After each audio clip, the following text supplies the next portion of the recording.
In this lecture, we are going to discuss vancomycin and its related antibiotic. Vancomycin is basically a glycopeptide antibiotics that actually inhibits the peptidoglycan synthesis. So basically, if we categorize the vancomycin, so vancomycin is basically a glycopeptide antibiotic. So in the glycopeptide, you will see the vancomycin, and another antibiotics, that is Teicoplanin. So here are basically the two antibiotics that are actually glycopeptide in nature. Okay, and there are also certain antibiotics that are lipoglycopeptide in nature. That includes the Dalbavancin. Okay, Dalbavancin, Oritavancin,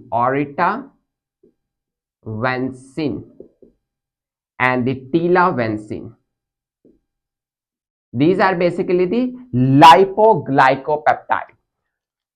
So we are going to discuss the mechanism of all of them, because the mechanism of action of the glycopeptide and the lipoglycopeptide is similar. So that's why we are discussing the vancomycin along with the teicoplanin, dalbavancin, oritavancin, and the telavancin. First of all, we will discuss the normal mechanism of the peptidoglycan synthesis.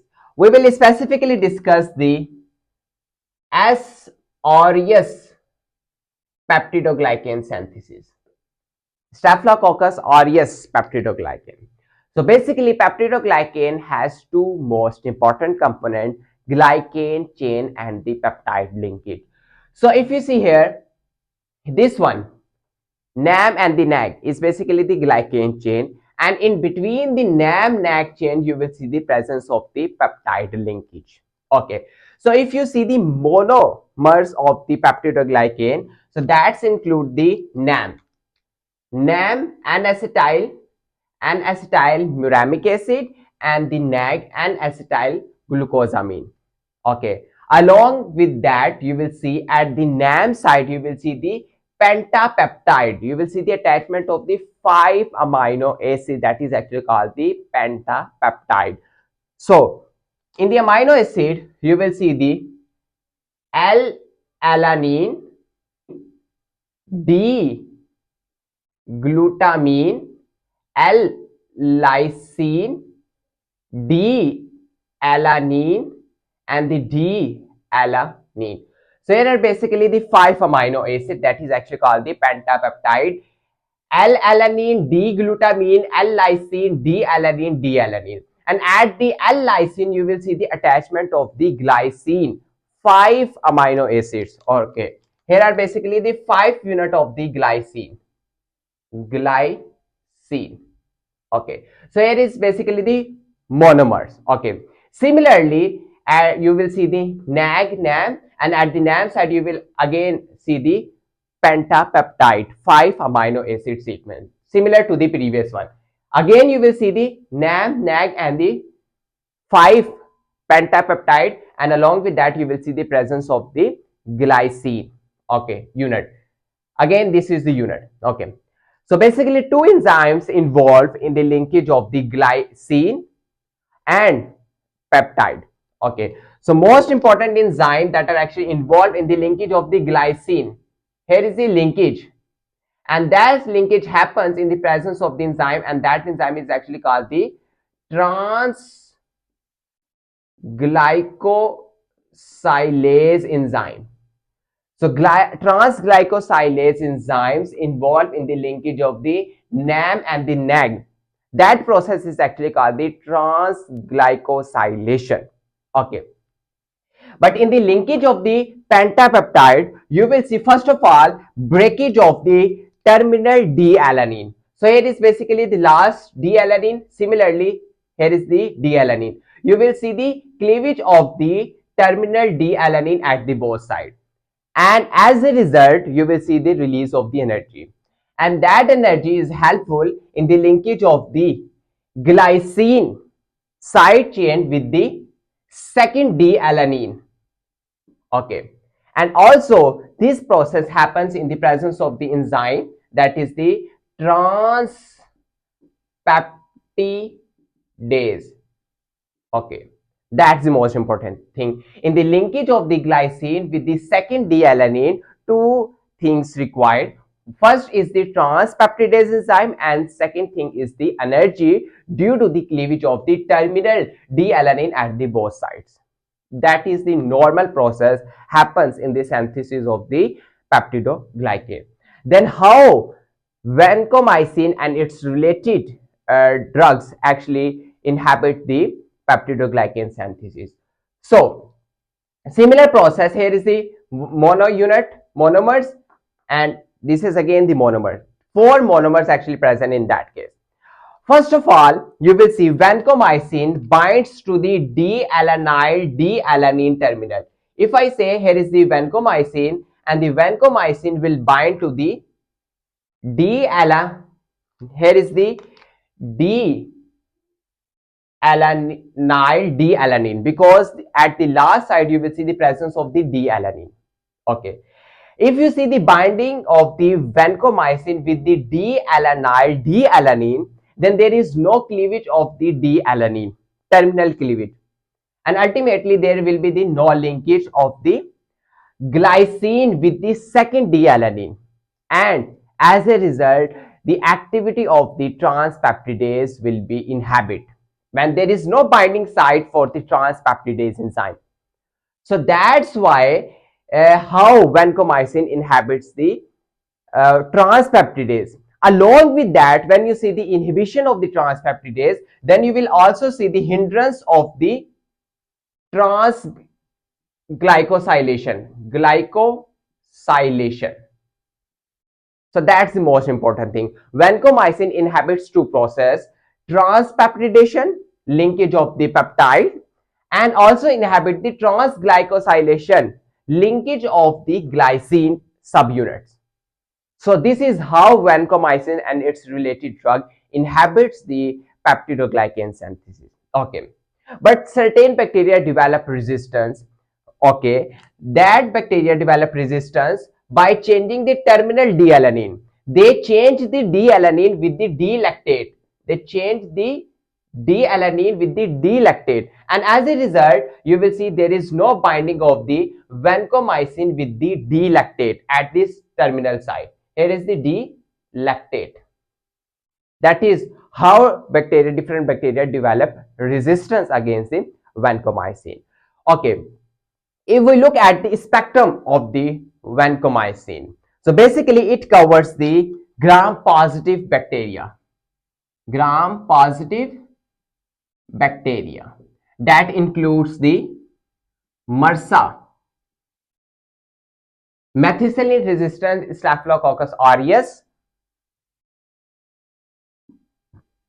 MRSI, methicillin resistance Staphylococcus epidermidis, and Enterococcus species, and they can also use for the penicillin resistance Streptococcus pneumoniae, that is Streptococcus, and these are basically the Staphylococcus. Okay, that's the most important thing. And they can also use for the Clostridium difficile.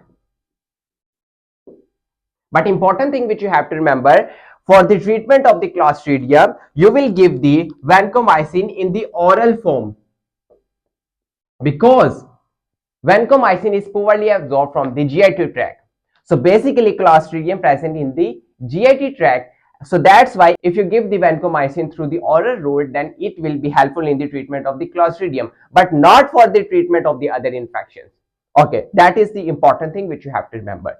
Okay, but with the passage of the time, certain species of the MRSA and the Enterococcus develop against the vancomycin. Okay, so that will be the vancomycin resistance Staphylococcus aureus and the vancomycin resistance Enterococcus species. There are certain species that actually develop resistance against the vancomycin. If we discuss the dosage regimen of the vancomycin, so we will discuss it with the graph. We will take the time on the x-axis and the concentration of the drug on the y-axis. If we give the first dose of the vancomycin, then you will see the peak formation. Okay, here is the peak formation. That is actually the peak. Okay, and after that you will see the decreased concentration of the vancomycin in the blood. Okay, so this is actually the first dose duration. Okay, after that if you give the second dose, you will also see the increase in the concentration, and after that you will see, so you will see the trough formation at that side, and again you will see the peak formation. That the second peak will produce by taking the second dose. Here is the first dose and here is the second dose. That's the most important thing. Trough will decide the proper dose of the vancomycin. So trough of the vancomycin should be 10 to 20 microgram per ml.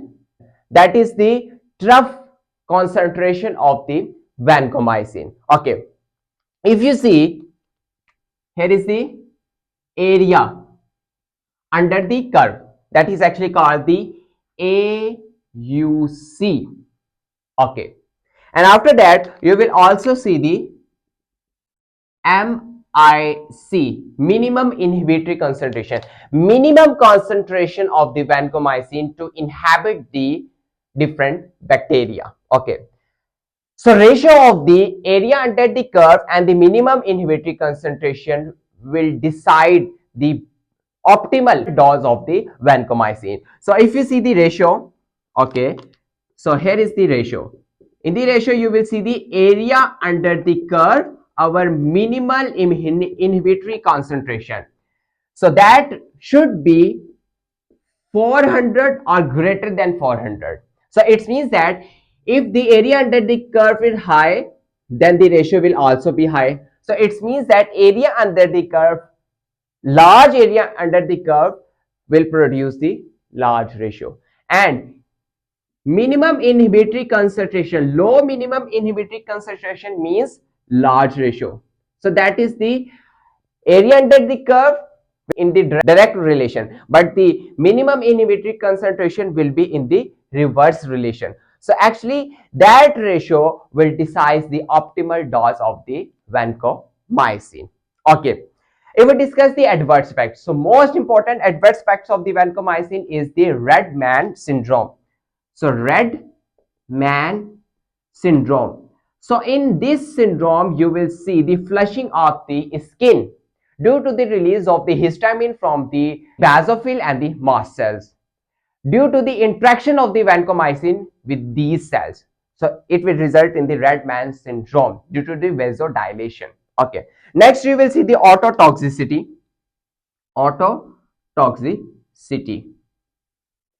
Hearing difficulties by taking the vancomycin, and also you will see nephrotoxicity. Nephrotoxicity is very much important. If the patient has renal failure, then the concentration of the vancomycin should be maintained accordingly, because vancomycin is actually excreted through the kidney. Okay, next we will see the fever and the chill.